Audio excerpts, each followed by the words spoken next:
So Diveroli says, I don't understand. And I said, hey, how are you going to sue them over intellectual property? I haven't even written yet. Like, I mean, it doesn't even make sense.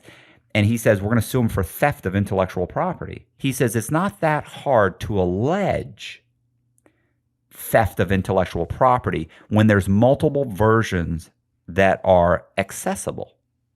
So don't worry about it. I'm going to take care of it no matter what. No matter what, we're going to monetize this.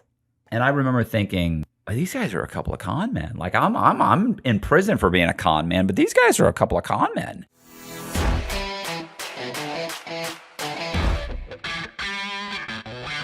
Hey, this is Matt Cox. This is part 7 of my story when I was in prison. And at this point, I am meeting with Ross Reback, my literary agent, and Efraim Diveroli. We met in visitation, and Diveroli we ended up arranging our meeting so that I would be meeting with Ross Reback, who was approved to come visit me because he'd come to visit me earlier at another time with my brother-in-law, who's a lawyer. So my brother-in-law got him approved as kind of like, I don't know, an associate or legal counsel or something. I forget. But so Ross came in to see me, and Diveroli's, I want to say it was his mother, his sister, and might have been both of his brothers. I think maybe it was just one of his brothers. I don't know. But they came to see me, or they came to see him. So what happened is I go and I see Ross, and Diveroli shows up, and he's there with his family, and they're all talking. And you got to think the visitation room is a big room. It's probably, gosh, I don't know. It's big. It's like, it's got to be 100. Nah, I don't know if it's 100 feet, but it's probably 60 feet by 40 feet. It's filled with these plastic chairs and little tiny like tables. Like, it's super uncomfortable.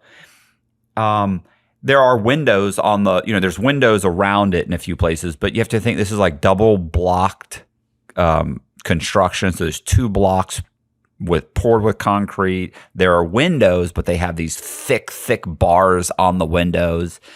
And then there's an outside too. You could actually go outside, but the outside was like same thing. It was just these massive walls that probably go up 20. Probably, I don't know about 20, maybe 10 or 15 feet. And then it's covered with like a screening like you would have, like, let's say for your pool. So it's got this huge covering for like a pool screen. It's screened in. And you could go out there and sit in these poured concrete benches and poured concrete picnic tables. And, people go out there and sit down. So we ended up, Diveroli was out there, and I think his sister ended up coming to us and saying, hey, you can come sit with us. What happened was in the middle of Diveroli's mother and brother and sister, like, they have no idea this is what's happening. They just drove 4.5 hours from Miami to be there before anybody to wait and see him. And so they get there, they come in, they talk for maybe 30 minutes. In the middle of the conversation, he looks at his watch and he says, listen, I scheduled a business meeting. So I've got these guys that are here. And they're like, what? He's like, yeah, I've got these guys that are here. They're going to come, and they're going to, this is a guy who's writing, I want him to write my book, and his literary agent. So I scheduled this business meeting here, even though his family drove 4.5 hours to spend the day with him. And when I say spend the day, they might be able to spend 3 or 4 hours with him. And he just decided 30 minutes into it, got a business meeting. And keep in mind, too, they have to sit there with us. If they can't get up and go sit somewhere else, or the guards will come over and say, what's going on? Like, why is this inmate sitting with you? Why are you guys talking? Because you're not really supposed to mix. Like, what we were doing, you're not supposed to do. But they get so crowded sometimes, they'll actually tell you, hey, go sit with those people. Or you have to sit at the same bench. You have to share. So they can't really stop you because it's so crowded. They want you to sit together. Anyway,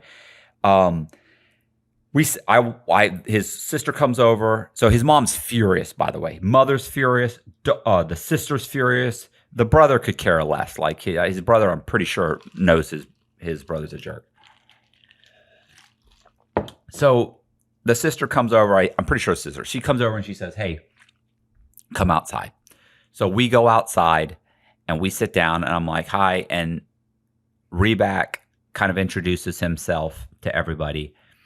And his mother, I can tell, is furious. And so Reback pitches himself to Diveroli.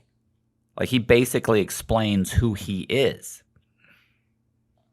And he's like, "Look, here's who I am. Here's what I do. Here's what I've done." He used to represent Ron and Ron in the Morning, which was a huge syndicated show. I've done this. I bought this. I've optioned life rights here. I've done this. I've sold a bunch of whatever. He goes through a whole thing. He pitches himself. He does a great job. And Diveroli's like, okay, well, so you think you could, what do you think you can do? And he's like, "I think we can do this. I think we can do that." And so he goes through this whole thing of how he believes he can get this accomplished, get a book done and option the film rights and possibly even he's thinking he can get a movie or a series done on Diveroli. But his big thing was, we need to get a book done as quickly as possible. I remember his mother is furious, and I'm just sitting there. Like, I only went and did this to arrange the whole thing so that they could meet. So while they're sitting there pitching, I remember Diveroli's sister said, Ross made some comment about how he believed that he could get it done. And he said, and she's like, "Well, how do we know you can get this done?" And he says, "Well, I mean, I've accomplished a lot. And I accomplished this. I've done this. I've done this. I've done this. Been successful in all of these things." And she goes, "Well, maybe you just get lucky a lot." I mean, she was like super hard on him. And I remember she goes, "Well, maybe you just got lucky a lot." And I said, "Well, I'd rather be lucky than good." And then Ross says, "I say that all the time. I'd rather be lucky than good." And I said, "You'd be so shocked at how often luck plays a part in just any given, scenario." Like, I mean, you look at American Idol, like the top 20 people that are on that show or top 10 people are, like, they're all amazing, but only one ends up getting chosen. And you almost never hear from any of these other people. Doesn't mean that they're not all amazingly talented. They just weren't lucky. That sometimes your cousin knows a guy who he met, at a party, and the next thing you know, you have a movie made about you. You don't even deserve the movie, but other people have amazing stories, and the movie's just never happens. So we end up having this huge conversation, and in the middle of the conversation, Ross tries to endear himself to Diveroli's mom, and his mother, says something, and she says, Diveroli's sister is like, "Well, why are you writing the book?" And I went, "Well, I just finished a book, and it's something I'm going to probably start doing, and I think I could probably write it." And I said, "Probably do a pretty good job." And so the sister ends up saying, she's like, "Well, what qualifies you?" I'm like, "Well, nothing qualifies me to write a book." I said, I've read several books. And I start kind of explaining what I've done. And she goes, "Well, why did you write a book about yourself?" And so Ross ends up saying something to the mother, and the mother goes, "I have no idea who any of you people are." She goes, "I don't know who he is. I don't know why he would write a book or anybody would want to read a book about him." She goes, "I don't know who you are." And Ross says, "Well, Matt has actually had a big case," and starts going on about my case. And then all of a sudden she turns to me and she goes, "Oh my God." She goes, "You were on American Greed?" And I was like, "Yeah, I was on American Greed." She goes, "I've watched every one of those shows. What did you do?" And so I start explaining what I did. And she goes, "I watched your show. I remember your show." And completely her whole demeanor changes. And the sister's demeanor changes. And the brother's demeanor changes. And he's immediately like, "What's going on? What did you do? Oh my gosh, I remember that episode." So they go on and on. So we have this conversation, but keep in mind, we can only sit there for about an hour. And then because it's like we're intruding on their visitation. So we end up leaving and we schedule another meeting. The next meeting we have is, I don't know how long it is later. I want to say it's a few weeks later. But this time it's just Diveroli and his sister.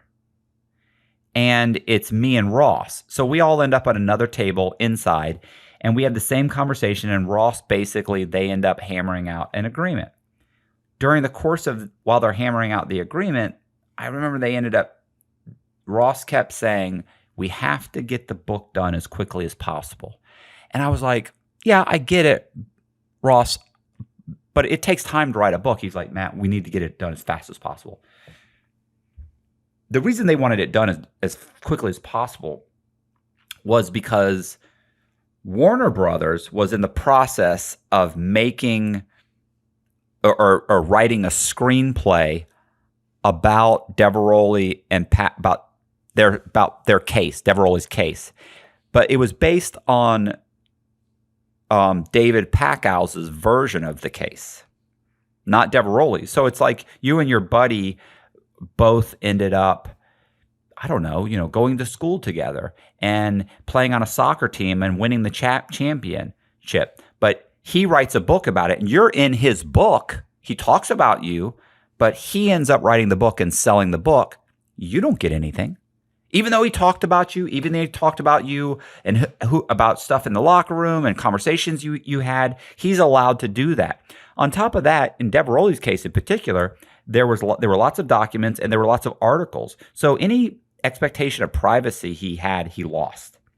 So plus there had been an article written. So and that article had been optioned. So what happens is currently Warner Brothers was having a screenplay written based on the article that had been written in Rolling Stone magazine, and Jonah Hill wanted to play Diveroli.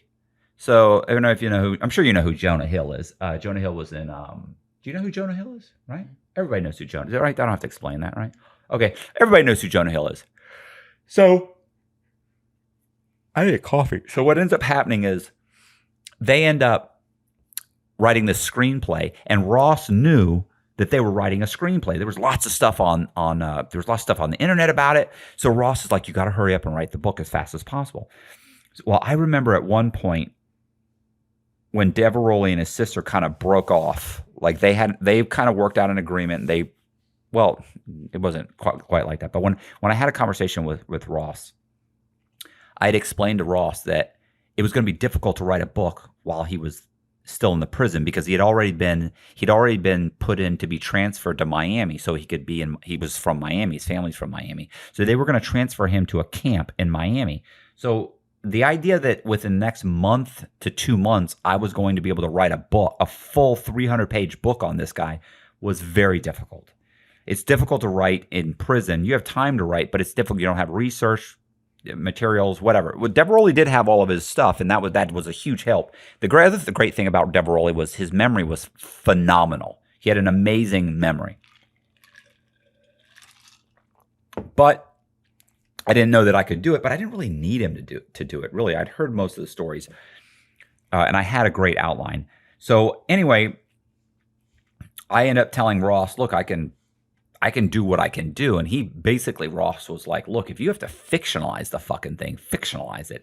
He said, we'll basically write it up as, and I said, well, I don't want to fictionalize it. And he said, no, he said, we can write it as kind of like based on based on true events or based on the story of Diveroli. He's like, we'll figure something out. He said, we can put down some kind of a disclaimer, whatever. We'll figure it out. Just get it done as quickly as possible. And I remember telling him, it is virtually, the more I sat with Diveroli, that it was virtually impossible to make him into a sympathetic character. He was genuinely just a vicious person. I mean, his business dealings were vicious. He was constantly laughing about how he would basically screw people over. I mean, he was vicious. And so I was like, it's going to be difficult. I practically would have to fictionalize the fucking huge portions of this book and his character in general. And he's like, I don't care what you have to do, but make him as likable as possible. Get it done as quickly as possible. So with that said, so one of the things about this, I should preface this by saying, one of the interesting things about this is that I'd written a book called Stranger Danger, which was about it was about a guy who opens up like a trailer park for sex offenders. So they live in the trailer park, and he uses them kind of like as slave labor.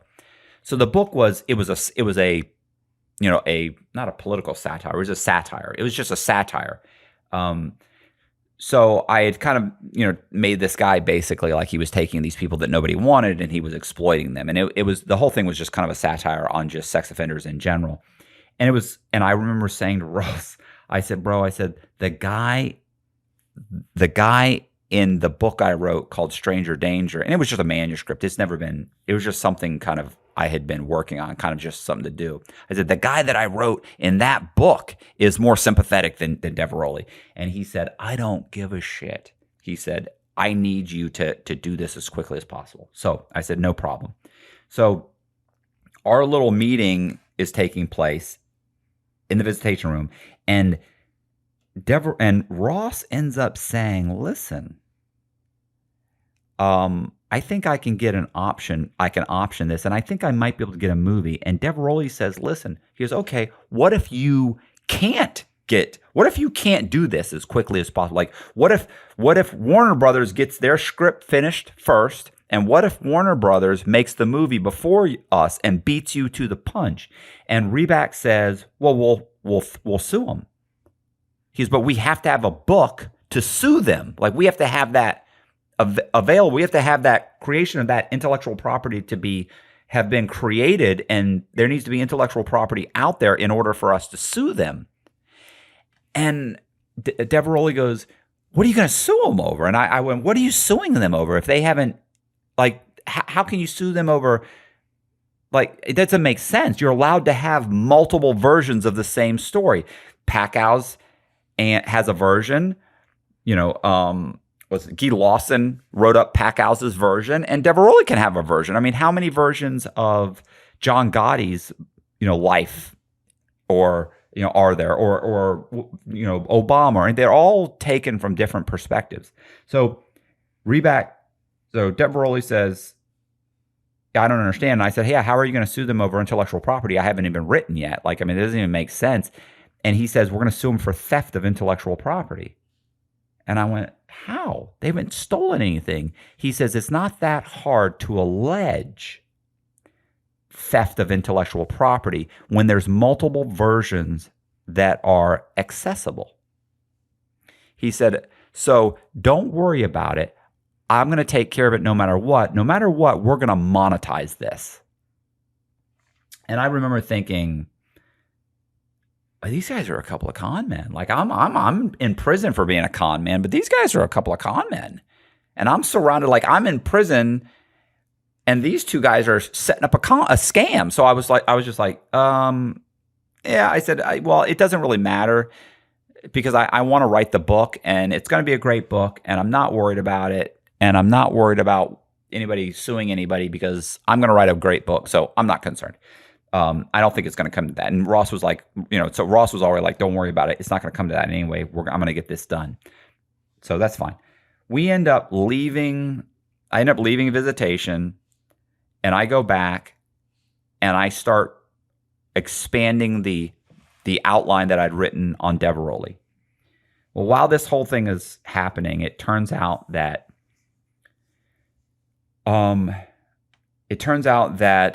Jonah Hill signs on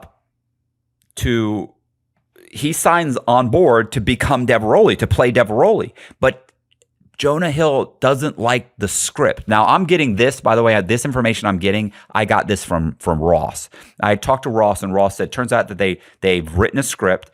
Jonah Hill wrote the script, and he is insisting that they rewrite the script so there's more about Diveroli in the script. Because you have to understand that because it's from David Packhouse's version, there was too much about David Packhouse.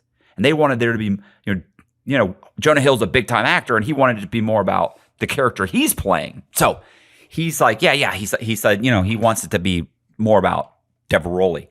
So they start rewriting the script, and so Ross is like, "You got to hurry up and finish this. You got to finish this." And I was like, "Okay." So I start working. Well, Diveroli ends up getting transferred, and I'd written a little bit more than I'd say half the book. Let's say I'd written half, maybe 2/3 of the book by the time he was done. And the great thing was he had all of his documents. Plus, he was amazing with his recollection. So he ends up getting transferred, and I end up finishing the book. And I remember I finished the book, and I sent the book to Ross Reback. When I sent the book to Ross, I remember thinking, because when Ross had read my book, he was really fairly critical, not of the writing, but just of how I'd portrayed myself, and I hadn't accurately discussed my childhood or talked about my influences or given the reader any reason to kind of root for me. Like I left all that stuff out. Well, with Diveroli, I had included those things. Now, I had to cherry pick the hell out of it because he had so many horrible things that had occurred that he'd done. So I really cherry picked through it to kind of create a person that, a character that had, basically that it was very obvious that he was driven by money and the reasons he was driven by money. And so I embellished as much as I really felt like I embellished, and Ross was really pushing me to embellish. So, but he was insisting that it was going to be based on the life of Efraim Diveroli. So I sent it to him, and I remember he got the book, he read the book, and I called him like two days after I think he had gotten it. And I called him on the phone. I said, "Hey," "did you read it? I'm expecting tons of notes, tons of rewrites, all kinds of stuff." And he went, This is amazing." He said, you absolutely knocked this thing out of the park. Like it is an amazing story. And I was like, "Really?" And he was like, "Absolutely." He said it was great. He said, "The only thing I have an issue with is the very ending." And I was like, "Why?" And he said, "You make the low security prison that he's in, you make it sound like it's Disney World. Like you make it sound like it's a joke. Like it's really kind of a tough high school that you're in, and it's not dangerous." He goes, "But you told me people get stabbed there. You told me people get in fights. You told me that people get, that it can be brutal." I'm like, "Well, yeah, but if you've got to bring that on yourself," and, it's not that bad. He goes, "It's not that bad for you." He goes, "But for a guy like Diveroli, it's bad." Like he felt like Diveroli truly felt like it had ruined his life, like it was a horrible experience, and it was the worst thing that could have ever happened to him. And I have a vastly different attitude. Anyway, he said, "I need you to change that to really make the prison sound like just, a horrible place." And I was like, "Oh my God." So I was like, "All right, fine." So I rewrote like the last couple of pages, and I took out a few paragraphs and made it sound like a much, much more harsh place than it actually was. And I really focused on anything that was unfair about the prison or kind of draconian. I focused on that. Now, listen, to be honest, though, like I could go into Diveroli's story and the actual book, and he really did get railroaded. I mean, this is a guy that I personally may have issues with him and don't really like him and don't think he's a likable, nice person. But overall, his book, he really got railroaded. I mean, he got a bad deal. All right, so now I'm writing the book. That's pretty cool, right? Like I wrote. The name of the book was Once a Gun Runner. It was, although portions of it were embellished and fictionalized, but it was the bulk of it. It was an amazing story, and the bulk of it was based on his story. And so, and look, a lot of it was way more accurate than maybe Lawson's book or whatever. I mean, according to Diveroli, obviously. Diveroli was thrilled by the book. I remember his sister read the book. His sister came back and was like, "This is an amazing telling of his story. It's phenomenal." Of course, it did. It made her brother sound like a great guy. And of course, I'm sure she saw him as a great guy. So Ross has the book, and Ross has got the book, and Ross starts pitching the book. So it turns out that Diveroli had a cousin that worked in Hollywood. And his cousin, Diveroli, I remember when he told Ross and I about his cousin, he said, "Yeah, my cousin could probably help us out." He goes, "My cousin, like he goes, well, he thinks he's into the industry." He goes, the movie industry. He goes, "He's basically a schmuck." He said, "But he thinks he's in the industry." He goes, "He may know some people." And Ross is like, "Yeah, well, I know some people, so we'll work it out." Well, what ends up happening is Diveroli at some point contacts his cousin, and I'm pretty sure his cousin ends up getting in touch with a guy and a producer friend of his, and tells him, "My cousin is Efraim Diveroli, and he's written a book." Well, that particular cousin, his friend that he talked to, had a business partner. His business partner was the son of the vice president of Warner Brothers. So he contacts him and he says, "Look, Diveroli has written a book, and you guys are in the process." So they were in the process of rewriting the screenplay for War Dogs. And so what they end up saying is, he ends up saying, "Well, do you want to read the book? Do you want to see the book?" Like, he's got a whole manuscript.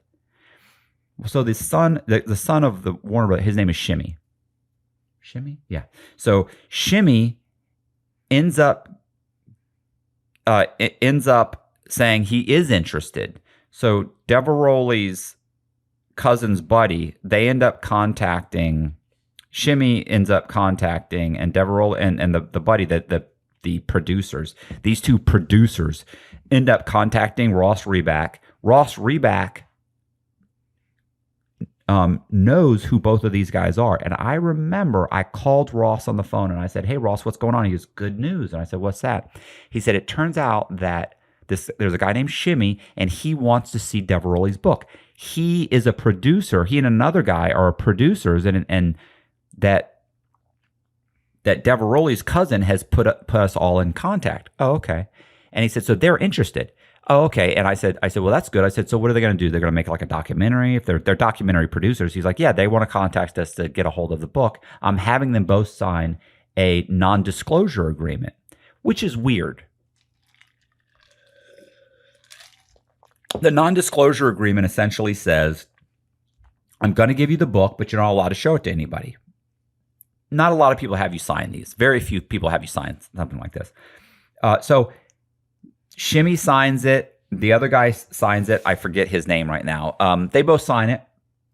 And while we're talking, I said, "Well, what have these guys done?" And it turns out that Ross tells me, "Well, the good news is that the one guy, Shimmy's father, is the vice president of Warner Brothers." And I said, "What? He is a vice president of Warner Brothers. They have several." He goes, "He's the vice president of Warner Brothers." And I went, "Oh, okay." I said, "So what, you're going to try and get him to talk to his dad about the book? Like what are you going to, like, about the book? Like, what are you talking about? Like, they've already bought Lawson's, they've already optioned Lawson's, God, I can't talk today. They have already optioned Guy Lawson's version of the story. Coming in with another version of the story doesn't really make sense. Granted, Jonah Hill was not happy with the script. They were in the middle of rewriting it, but I didn't put it together. So he says, no. He said, "Nothing like that. But it may open up some possibilities for us." And I went, "Oh, okay. Look, this isn't my department. I'm in prison. I got my own fucking problems. I got a counselor who's going around searching lockers. Who, if you're supposed to have, you're allowed to have 2 shelves in your locker, and some guys had 3 shelves in their lockers because they bought shelves from other guys. And so I've got a counselor who's going around opening up your locker and yanking out one of your shelves. I mean, these are the kinds of things that occupy my time, is trying to hide my shelf in my extra shelf in my pillow so my counselor doesn't steal it. I mean, you can see, like, I have other issues. Like, what's important to me is not important to other people. So I'm like, yeah, okay. So I hang up the phone. And so now I'm telling you all of this because now the groundwork is you should kind of understand, like, it's set. And what essentially happens is, according to Diveroli's lawsuit, the son of Warner Brothers president, Shimmy, ends up getting the manuscript and giving it to his father. Now, Warner Brothers never denies this, which is odd because, in my opinion, Diveroli and Ross and everybody kind of set up this kid to get a hold of the manuscript. Like, they kind of do an end run around to say, hey, to talk to this guy, and talks to this guy. Now, was that on purpose? I feel like it was kind of on purpose, but I don't know that. What I know is that Diveroli's cousin talked to this guy, and this guy talked to this guy, and this guy asked for the manuscript, and they gave him the manuscript, and he also was the son of Warner Brothers president, which Ross was super excited about. And Ross and Diveroli seemed like they were ready to fucking sue Warner Brothers anyway. So what ends up happening is, as a result of that whole thing, the screenplay gets rewritten at the same time. So at the same time that the manuscript ends up in this guy's hands, the screenplay gets completed. So Ross is furious, like, not furious at this moment, but what ends up happening is he later finds out that he later talks to Shimmy and finds out that, or Shimmy and the other producer, and finds out that Shimmy's father is a vice president with Warner Brothers. And so he immediately acts offended. Like, he's like, what? I didn't know that. I never would have given you the manuscript if I'd known that. And hangs up the phone on him. But the truth is, he knew the kid was the son of a Warner Brothers vice president prior to ever giving him the manuscript. So what he was doing was he was setting the whole thing up in order to sue Warner Brothers. That was the whole purpose of that. Well, at this point, basically, Ross isn't trying to pitch Diveroli's story. He's not really trying to get a deal anymore. He's basically now just trying to get an attorney to sue Warner Brothers, because he knows that the movie's coming out. Because they're now using their own script. They end up making the movie. Todd Phillips makes the movie. God, what is his name? Bradley Cooper's in it. Jonah Hill is in it. Is it Miles? Is it Miles Davis? David Davis? Miles Teller. Miles Teller is in it. He plays David Packow. So all these guys are in it. They end up making the movie. Well, before the movie even comes out, Diveroli basically, he doesn't talk to me at all. Ross stops talking to me completely. I end up writing. Well, I end up writing Diveroli a letter in which I say, I don't know what you guys are doing. You need to get your shit together. You guys should be trying to get a book deal. I don't know why you're focusing on suing Warner Brothers. They haven't done anything wrong. What are you doing? Same thing. I basically end up saying a similar thing to Reback. And essentially, you have to understand that I'm in prison. Like, I was banking on this thing to make me some money, and it's made me no money. And not just that, like, they're not even trying to get a book deal. They at one point had a book deal that was, they were, according to Ross, were about to sign a book deal with Simon and Schuster. They had several people offering them book deals. What ends up happening, the problem is they can't get the book out quick enough. So Ross ends up getting self-publishing the book. But I don't know this because they're not really talking to me. So Ross is hardly ever picking up the phone, not really responding to emails. And what I decide is, I just kind of, I'm so frustrated by the whole thing. But at one point, I find out that Diveroli has actually published the book. I find that out when a guy comes up to me one day, and I'm sitting in an area called Stonehenge, and this guy comes up to me and he says, "Hey, Matt," he said, and I'm like, "Yeah, what's up?" And he says, "Bro," he said, "are you making any money on that book?" And I go, "What book?" He goes, "That Diveroli book. You wrote his memoir, right?" And I went, "Yeah," but I said, "I'm not making any money on it. They haven't sold any books. Like they haven't published the book. They might have a deal with Simon and Schuster. I don't know. I haven't talked to them in weeks, maybe months. I'm not sure." And the guy goes, "What are you talking about?" And he opens up, there's a magazine called Ocean's Drive Magazine. It's a big glossy magazine from Miami. He opens up Ocean's Drive Magazine and he shows me a picture of Diveroli on one of the pages of the magazine. And Diveroli's holding a copy of the book that I wrote, his memoir, Once a Gun Runner. It's got a picture of him on it and he's holding the book. And he's got probably several hundred books piled up behind him, and he's at a book signing. He's at a book fair where he's signing books.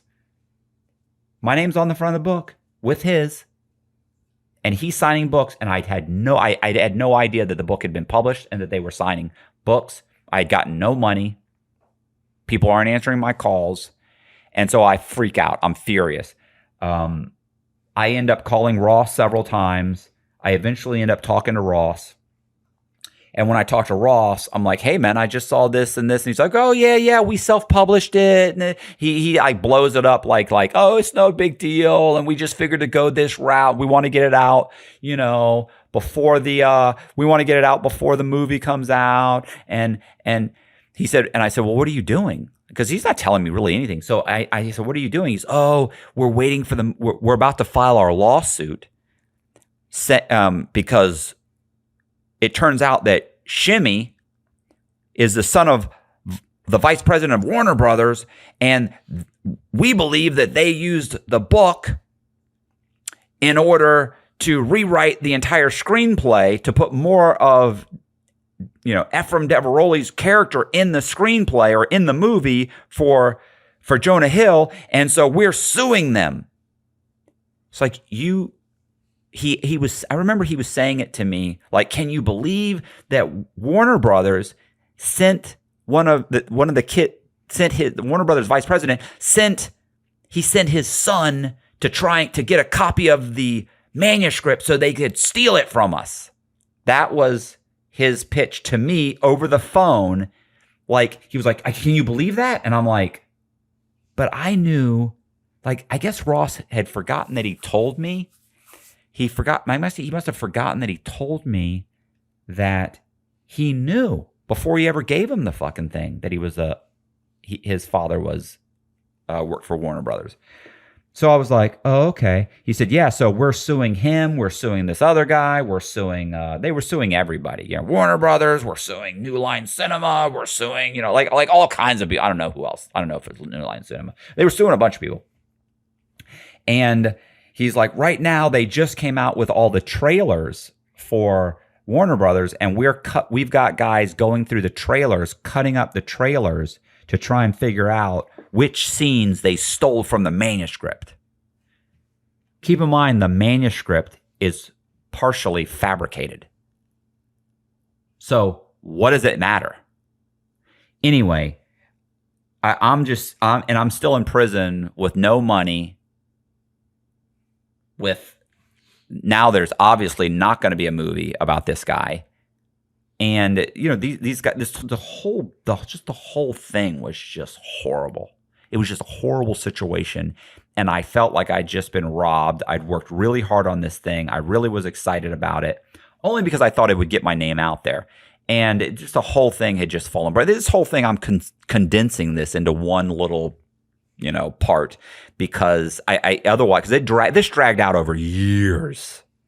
Now, keep in mind, Ross and Diveroli felt like they could do anything they wanted to me because at this point, my sentence has my out date. I'm being released from prison in 2030. I've got a 26-year sentence. I've got a whole bunch of time left. And so they can basically do whatever they want to because, let's face it, I don't really matter and I'm not a factor. They kind of figure there's nothing I can do from prison.